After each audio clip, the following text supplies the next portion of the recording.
Hi friends, मैं नगीन ताज complete Hindi learning channel में आप सबका स्वागत करती हूँ। ಹಾಯ್ ಫ್ರೆಂಡ್ಸ್, ನಾನು ನಗೀನ್ ತಾಜ್ ಕಂಪ್ಲೀಟ್ ಹಿಂದಿ ಲರ್ನಿಂಗ್ ಚಾನಲ್ನಲ್ಲಿ ನಿಮಗೆಲ್ಲರಿಗೂ ಸ್ವಾಗತಿಸುತ್ತಿದ್ದೇನೆ। फ्रेंड्स, आज के इस वीडियो में हम वर्णमाला के विभाजन, वर्णमाला में ह्रस्व स्वर, दीर्घ स्वर, अल्पप्राण, महाप्राण, व्यंजन आदि के बारे में जानकारी प्राप्त करेंगे। ಫ್ರೆಂಡ್ಸ್, ಇವತ್ತಿನ ಈ ವಿಡಿಯೋದಲ್ಲಿ ನಾವು ಹಿಂದಿ ವರ್ಣಮಾಲಾದ ವಿಭಾಜನೆ ಮತ್ತು ಅದರಲ್ಲಿ ಬರುವಂತಹ ಸ್ವರಗಳೆಷ್ಟು, ವ್ಯಂಜನಗಳೆಷ್ಟು, ಅದರಲ್ಲಿ ಹ್ರಸ್ವ ಸ್ವರ, ದೀರ್ಘ ಸ್ವರ, ಯೋಗವಾಹಕಗಳು ಹಾಗೂ ಅಲ್ಪಪ್ರಾಣ, ಮಹಾಪ್ರಾಣ ಇತ್ಯಾದಿಗಳ ಬಗ್ಗೆ ತಿಳ್ಕೊಳ್ಳೋಣ। ಫ್ರೆಂಡ್ಸ್, ಈ ವಿಡಿಯೋವನ್ನು ಸ್ಕಿಪ್ ಮಾಡದೆ ಕಂಪ್ಲೀಟಾಗಿ ನೋಡಿ। ಇದು ಹಿಂದಿ ಬರವಣಿಗೆ ಮತ್ತು ರೀಡಿಂಗ್ಗೆ ತುಂಬ ಹೆಲ್ಪ್ಫುಲ್ ಆಗಿದೆ। ಫ್ರೆಂಡ್ಸ್, भाषा की सबसे छोटी इकाई को वर्ण कहते हैं। वर्णों के लिखित रूप को अक्षर कहा जाता है। ಫ್ರೆಂಡ್ಸ್, ಭಾಷೆಯ ಅತ್ಯಂತ ಚಿಕ್ಕ ಘಟಕವನ್ನು ನಾವು ವರ್ಣ ಅಂತ ಹೇಳ್ತೀವಿ, ವರ್ಣಗಳ ಲಿಖಿತ ರೂಪವನ್ನು ಅಕ್ಷರ ಅಂತ ಹೇಳ್ತೀವಿ। वर्णों के उच्चारण समूह को वर्णमाला कहा जाता है। ವರ್ಣಗಳ ಉಚ್ಚಾರಣ ಸಮೂಹವನ್ನು ನಾವು ವರ್ಣಮಾಲಾ ಅಂತ ಹೇಳಿ ಕರೀತೀವಿ। ಫ್ರೆಂಡ್ಸ್, ಸಿಂಪಲ್ಲಾಗಿ ಹೇಳಬೇಕು ಅಂತ ಹೇಳಿದ್ರೆ, ಅ ಇಂದ ಕ್ಷೋತ್ರ ಜ್ಞ ಶ್ರ ವರೆಗಿನ ಅಕ್ಷರಗಳನ್ನು ನಾವು ಪ್ರೊನೌನ್ಸ್ ಮಾಡಿದ್ರೆ ವರ್ಣ ಅಂತ ಹೇಳ್ತೀವಿ।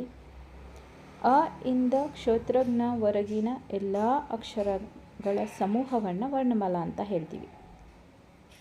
ಈ ವರ್ಣಗಳನ್ನು ನಾವು ಲಿಖಿತ ರೂಪದಲ್ಲಿ ಬರೆದಾಗ ಅವು ಅಕ್ಷರಗಳು ಅಂತ ಅನಿಸ್ಕೊಳ್ಳುತ್ತೆ। ಫ್ರೆಂಡ್ಸ್, यदि सिंपल भाषा में कहें तो अ से लेकर श्रोत्रज्ञ श्र तक के अक्षरों को अगर हम बोलते हैं, उच्चारित करते हैं, तो उन्हें वर्ण कहा जाता है। अ से लेकर श्र तक के 52 लेटर्स को वर्णमाला कहा जाता है। यदि हम इन वर्णों को लिखित रूप में लिखते हैं तो ये अक्षर कहलाते हैं। फ्रेंड्स, यहाँ पर वर्णमाला का वर्गीकरण का डायग्राम दिया गया है, आप एक बार देख लीजिए, हम इसे डिटेली आगे जानेंगे। ಫ್ರೆಂಡ್ಸ್, ಇಲ್ಲಿ ವರ್ಣಮಾಲಾದ ವಿಂಗಡಣೆಯನ್ನು, ವಿಭಾಜನೆಯನ್ನು ತೋರಿಸುವಂತಹ ಡಯಾಗ್ರಾಮ್ ಕೊಟ್ಟಿದೆ, ಅದನ್ನು ಒಂದು ಸರಿ ನೋಡ್ಕೊಳ್ಳಿ, ನಂತರ ಅದರ ಡೀಟೇಲ್ ಆಗಿ ನಾವು ತಿಳ್ಕೊಳ್ತಾ ಹೋಗೋಣ। वर्णमाला में सबसे पहले आते हैं स्वर। स्वर का अर्थ है जिनका उच्चारण बिना किसी अवरोध के अर्थात बिना किसी रुकावट के कम समय में हो, उन्हें स्वर कहा जाता है। ವರ್ಣಮಾಲಾದಲ್ಲಿ ಮೊದಲು ಬರುವಂತಹದ್ದು ಸ್ವರಗಳು। ಸ್ವರಗಳೆಂದರೆ ಯಾವ ಅಕ್ಷರಗಳ ಉಚ್ಚಾರಣೆ ಯಾವುದೇ ಅಡೆತಡೆ ಇರದೆ ಕಡಿಮೆ ಸಮಯದಲ್ಲಿ ಮಾಡಲಾಗುತ್ತೋ ಅವುಗಳನ್ನು ಸ್ವರ ಅಂತ ಹೇಳ್ತೀವಿ। ಫಾರ್ ಎಕ್ಸಾಂಪಲ್, ಅ, ಆ, ಇ, ಈ, ಉ, ಊ, ಋ, ए, ऐ, ओ, औ। स्वरों में सबसे पहला प्रकार है ह्रस्व स्वर। ह्रस्व स्वर का अर्थ है जिन वर्णों के उच्चारण में कम से कम समय लगे उन्हें ह्रस्व स्वर कहते हैं। ह्रस्व स्वर हैं अ, इ, उ, ಋ। ಫ್ರ್ಯಾಕ್ಷನ್ ಆಫ್ ಸೆಕೆಂಡಲ್ಲಿ ನಾವು ಪ್ರೊನೌನ್ಸ್ ಮಾಡುವಂತಹ ಲೆಟರ್ಸನ್ನು ह्रस्व स्वर ಅಂತ ಹೇಳ್ತೀವಿ। ಫಾರ್ ಎಕ್ಸಾಂಪಲ್, ಅ, ಇ, ಉ, ಋ। ह्रस्व स्वर की अपेक्षा जिन वर्णों के उच्चारण में थोड़ा अधिक समय लगे और उन्हें खींच कर बोला जाए तो उन्हें हम दीर्घ स्वर कहते हैं। ह्रस्व ಸ್ವರಕ್ಕೆ ಕಂಪೇರ್ ಮಾಡಿದ್ರೆ ದೀರ್ಘ ಸ್ವರವನ್ನು ಉಚ್ಚಾರಣೆ ಮಾಡಬೇಕಾದ್ರೆ ಸ್ವಲ್ಪ ಜಾಸ್ತಿ ಸಮಯ ಬೇಕಾಗುತ್ತೆ, ಹಾಗೂ ಆ ವರ್ಣಗಳನ್ನು ನಾವು ಸ್ವಲ್ಪ ಎಳೆದು ಕೂಡ ಉಚ್ಚಾರಣೆ ಮಾಡ್ತೀವಿ, ಆದ್ದರಿಂದ ಅವುಗಳನ್ನು ದೀರ್ಘ ಸ್ವರ ಅಂತ ಹೇಳ್ತೀವಿ। ಇವುಗಳ ಸಂಖ್ಯೆ 7, ಅವು ಯಾವುವು ಅಂತ ಹೇಳಿದ್ರೆ ಆ, ಈ, ಊ, ಎ, ಎ, ओ, औ। फ्रेंड्स, स्वरों का अगला विभाजन है अयोगवाह। जिन वर्णों में या अक्षरों में स्वर और व्यंजन के दोनों गुण पाए जाते हैं उन्हें हम अयोगवाह कहते हैं। इनकी संख्या 2 है, अम और अह। ಅಯೋಗವಾಹವನ್ನು ಕನ್ನಡದಲ್ಲಿ ನಾವು ಯೋಗವಾಹಕಗಳು ಅಂತ ಹೇಳ್ತೀವಿ, ಅಂ ಮತ್ತು ಅಹವನ್ನು ಯೋಗವಾಹಕಗಳು ಅಂತ ಹೇಳ್ತೀವಿ।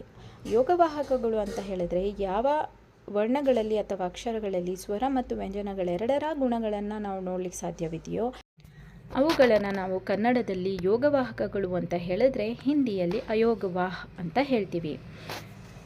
इसमें हम अम को अनुस्वार कहते हैं। अनुस्वार का अर्थ है स्वर के बाद आने वाला। और विसर्ग यानी आह, इसे हम महाप्राण सूचक स्वर कहते हैं। तो हमने यहाँ तक वर्णमाला में स्वरों में ह्रस्व स्वर और दीर्घ स्वर और अयोगवह ಅಕ್ಷರೋं बारे में जानकारी प्राप्त कर ली है।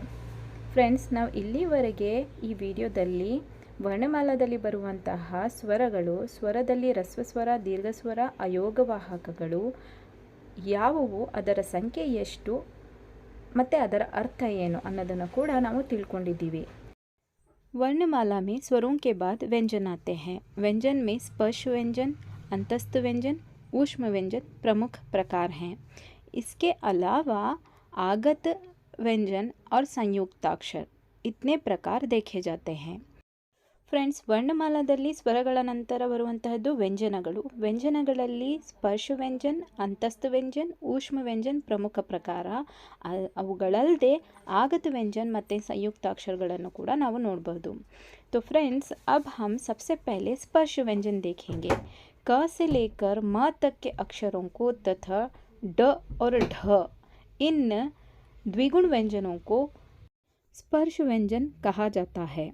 अर्थात ये मुंह और कंठ के किसी न किसी भाग को स्पर्श करते हुए उच्चारित किए जाने के कारण इन्हें स्पर्श व्यंजन कहा जाता है। ಅಂದರೆ ಕ ಇಂದ ಮ ಮತ್ತು ಡ ಢ ಈ ವರ್ಣಗಳು ಬಾಯಿ ಮತ್ತು ಕಂಠದ ಒಂದಲ್ಲ ಒಂದು ಭಾಗವನ್ನು ಸ್ಪರ್ಶಿಸಿ ಉಚ್ಚಾರಣೆ ಮಾಡುವಂತಹ ವರ್ಣಗಳಾದ್ರಿಂದ ಇವುಗಳನ್ನು ಸ್ಪರ್ಶ ವ್ಯಂಜನ್ ಅಂತ ಹೇಳ್ತಾರೆ। ಇಲ್ಲಿ ಕ ಕೆಳಗಡೆ ಇರುವಂತಹ ಒತ್ತನ್ನು ಹಲ್ ಕಿ ಮಾತ್ರ ಅಂತ ಹೇಳ್ತಾರೆ। ಇದನ್ನು ಯಾವ ಅಕ್ಷರದ ಕೆಳಗೆ ನಾವು ಬಳಸ್ತೀವೋ ಆ ಅಕ್ಷರ ಅರ್ಧಾಕ್ಷರ ಕ ಇರುವಂತಹದ್ದು ಕ ಆಗುತ್ತೆ। चलिए फ्रेंड्स, इन व्यंजनों को एक बार प्रोनाउंस करते हैं। क, ख, ग, घ, ञ, च, छ, ज, झ, ञ, ट, ठ, ड, ढ, ण, त, थ, द, ध, न, प, फ, ब, भ, म। फ्रेंड्स, स्पर्श व्यंजन 27 हैं।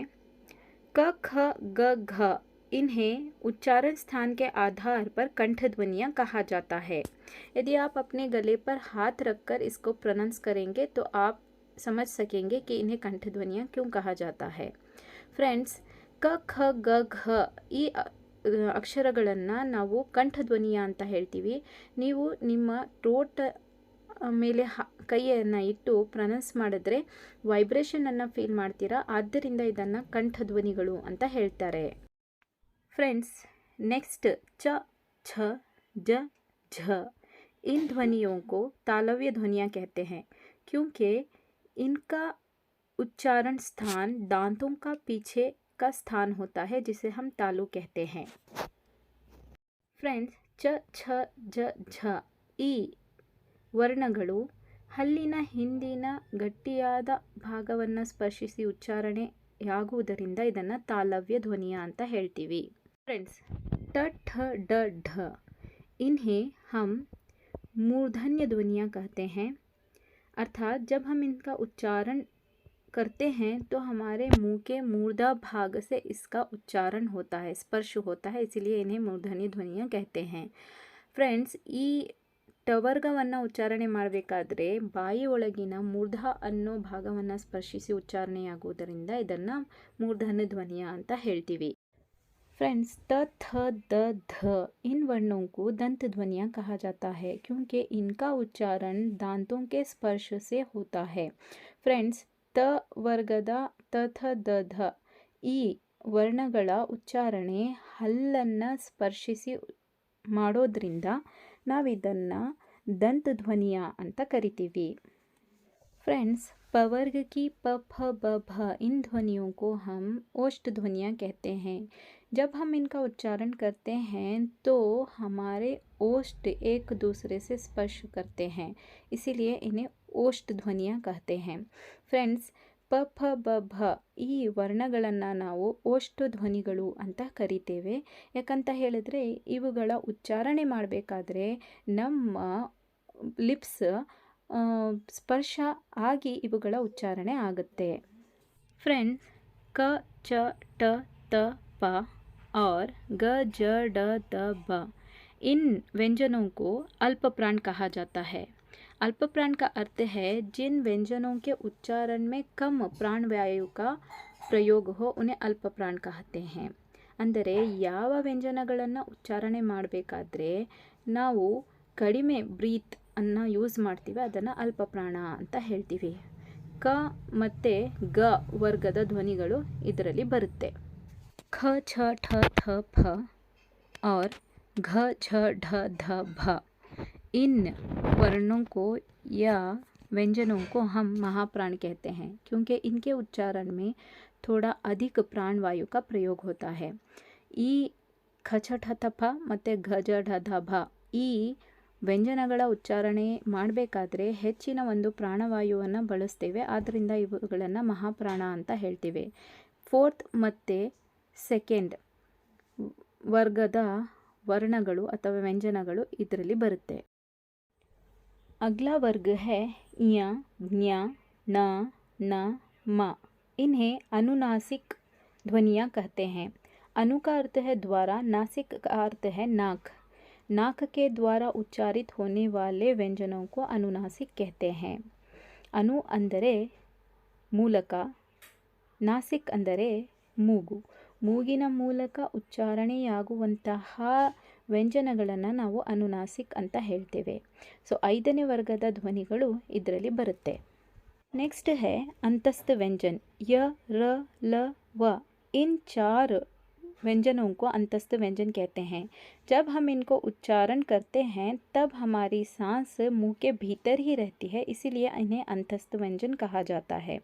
फ्रेंड्स, ಯ ರ ಲ ವ ಈ 4 ವ್ಯಂಜನಗಳನ್ನು ಅಂತಸ್ಥ ವ್ಯಂಜನ ಅಂತ ಹೇಳ್ತೀವಿ. ಇದನ್ನು ಉಚ್ಚಾರಣೆ ಮಾಡಬೇಕಾದರೆ ನಮ್ಮ ಬ್ರೀತ್ ಬಾಯಿ ಒಳಗಡೆನೇ ಇರುತ್ತೆ, ಆದ್ದರಿಂದ ಇದನ್ನು ಅಂತಸ್ಥ ವ್ಯಂಜನ ಅಂತ ಹೇಳ್ತೀವಿ. फ्रेंड्स, जब हम श, श, स, ह इन 4 व्यंजनों का उच्चारण करते हैं तो हमारी सांस गर्म सांस मुंह के बाहर निकलती है, इसीलिए हम इसे ऊष्म व्यंजन कहते हैं. ऊष्म का अर्थ है गर्म. फ्रेंड्स, श, श, स, ह ಈ ವ್ಯಂಜನಗಳನ್ನು ಉಚ್ಚಾರಣೆ ಮಾಡಬೇಕಾದ್ರೆ ನಮ್ಮ ಬಾಯಿಯಿಂದ ಬಿಸಿ ಗಾಳಿ ಹೊರಗೆ ಬರುತ್ತೆ, ಆದ್ದರಿಂದ ಅದನ್ನು ಊಷ್ಮ ವ್ಯಂಜನ ಅಂತ ಕರಿತೀವಿ. ಊಷ್ಮ ಅಂದರೆ ಬಿಸಿ ಎಂದು ಅರ್ಥ. संयुक्ताक्षर. संयुक्ताक्षर का अर्थ है यदि 2 व्यंजन मिलकर एक नया रूप ले लेते हैं तो उन्हें संयुक्ताक्षर कहते हैं. जैसे क प्लस श प्लस श, त प्लस र प्लस त्र, ज प्लस या प्लस न्य, श प्लस र प्लस श्र. 2 ವ್ಯಂಜನಗಳು ಸೇರಿ ಒಂದು ಹೊಸ ರೂಪವನ್ನು ಪಡ್ಕೊಂಡ್ರೆ ಅದನ್ನು ಸಂಯುಕ್ತಾಕ್ಷರ ಅಂತ ಹೇಳ್ತೀವಿ. ಉದಾಹರಣೆಗೆ ಕ ಪ್ಲಸ್ ಶ ಈಕ್ವಲ್ಸ್ ಕ್ಷ, त प्लस र त्र, ज प्लस ज्ञ ज्ञ, श प्लस र श्र. आगत व्यंजन. आगत का अर्थ है आए हुए. जैसे अरबी और फारसी भाषा से ये व्यंजन एज इट इज़ हम हिंदी में यूज़ करते हैं, इसीलिए इन्हें आगत व्यंजन कहते हैं. ज और फ ಅರಬಿ ಮತ್ತು ಫಾರ್ಸಿ ಭಾಷೆಯಿಂದ ಆ್ಯಸ್ ಇಟ್ ಈಸ್ ಈ ವ್ಯಂಜನಗಳನ್ನು ನಾವು ಹಿಂದಿ ಭಾಷೆಯಲ್ಲಿ ಬಳಸೋದ್ರಿಂದ ಬೇರೆ ಭಾಷೆಯಿಂದ ವಿದೇಶಿ ಭಾಷೆಯಿಂದ ಬಂದಿರುವಂತಹ ವ್ಯಂಜನಗಳ ಆದ್ದರಿಂದ ಇವುಗಳನ್ನು ಆಗತ ವ್ಯಂಜನ ಅಂತ ಹೇಳ್ತೀವಿ. ಝ ಮತ್ತು ಫ.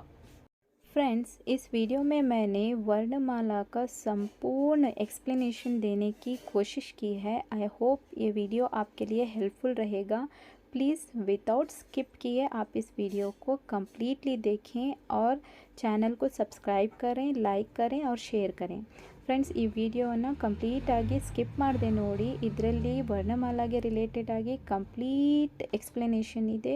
ನಿಮಗೆ ಇದು ತುಂಬ ಹೆಲ್ಪ್ಫುಲ್ ಆಗಿರುತ್ತೆ. ಸೊ ಆದ್ದರಿಂದ ಈ ವಿಡಿಯೋನ ನೋಡಿ, ಚಾನಲನ್ನು ಸಬ್ಸ್ಕ್ರೈಬ್ ಮಾಡಿ ಮತ್ತು ಲೈಕ್ ಆ್ಯಂಡ್ ಶೇರ್ ಮಾಡಿ. Thank you for watching friends. Please like, share and subscribe. Thank you.